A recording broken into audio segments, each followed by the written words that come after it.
Baik, kami dari kelompok C. Sebelumnya, perkenalkan nama saya Sandy Agustina dan teman saya Ade Septiana Wesi. Di sini kami akan menyampaikan hasil presentasi kelompok kami dari mata kuliah Manajemen Investasi dan Pasar Modal. Di sini tugasnya analisis fundamental dan teknikal. Kami memilih PT Industri Jamu dan Farmasi Sido Muncul untuk dianalisis. Sido sendiri muncul merupakan perusahaan jamu modern yang terbesar di Indonesia dengan pangsa pasar terbesar khususnya di bidang produk-produk jamu tradisional. PT Industri Jamu dan Farmasi Sido Muncul sendiri didirikan oleh Bapak Siam Thiam Hee. Beliau lahir pada tanggal 28 Januari pada tahun 1897 dan Ibu Rahmat Sulistyo, beliau lahir pada tanggal 13 Agustus pada tahun 1897. Pada tahun 1930, Ibu Rahmat Sulistyo mulai meracik jamu masuk angin yang kini dikenal dengan nama tolak angin. Seperti yang kita ketahui, tolak angin ini dapat kita temui dari warung-warung kecil maupun di supermarket yang besar. Kemudian analisis fundamental dilihat dari laporan laba rugi komprehensif konsolidasi. Penjualan bersih Sido Muncul ini dapat dilihat dari 2018 hingga 2020, di mana penjualan bersih yang dimiliki oleh Sido ini cukup mengalami peningkatan yang signifikan dari 3 tahun belakangan ini. Dapat dilihat dari grafik income statement ini, pendapatan yang dimiliki oleh Sido dari 2018 hingga tahun 2020, di mana pada tahun 2018 Sido memiliki pendapatan sebesar 2,76 triliun dan pada tahun 2019 3,07 triliun dan pada tahun 2020 3,34 triliun, di mana artinya bahwa 3 tahun terakhir ini pendapatan yang dimiliki oleh Sido selalu mengalami peningkatan yang cukup baik.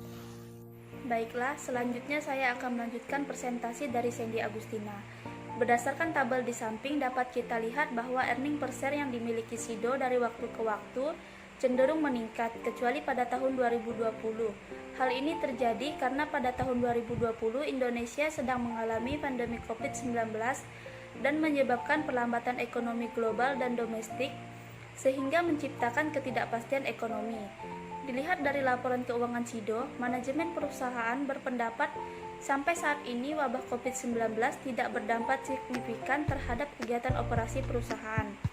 Begitu juga dengan price to book value yang dimiliki Sido, masih cukup rendah, di mana artinya nilai saham yang dimiliki Sido ini masih belum terlalu tinggi dibandingkan dengan nilai buku yang dimiliki PT Sido.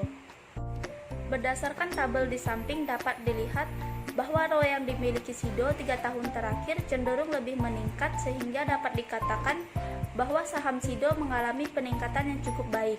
Artinya, tingkat pengembalian ekuitas yang tinggi dapat mengindikasikan bahwa perusahaan menggunakan dana investor secara efektif.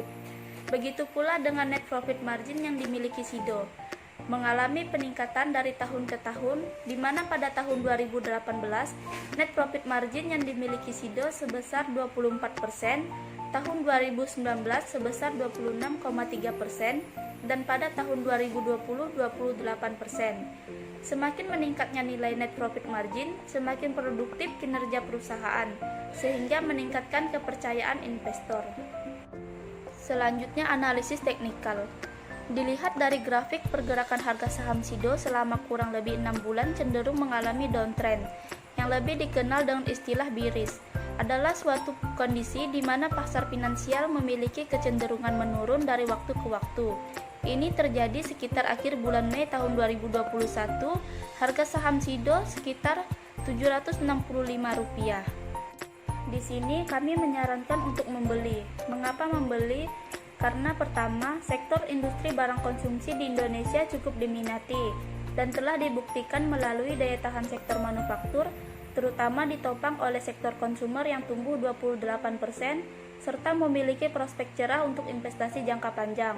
Kedua, Sido memiliki nilai PBV dan PER yang masih rendah, sehingga saham ini masih tergolong murah.